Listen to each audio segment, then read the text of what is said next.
guys, gagawa kami part 3.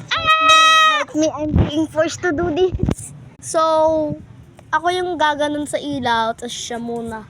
Okay, 3, 2, 1, go. Okay guys, 3, 2, 1. 1, 2, 3. Ang pangit. 1, 2, 3, 4. 1, 2, 3, 4, 5. Ang bayaan mo kang aso. 1, 2, 3, 4, 5. 1, 2, 3, 4, 5.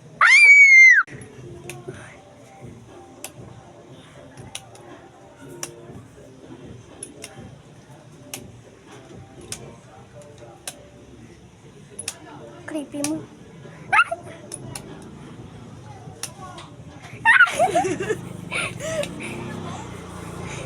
Wait.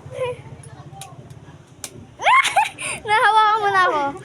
Outro, yung ano. Hi guys! So, this is the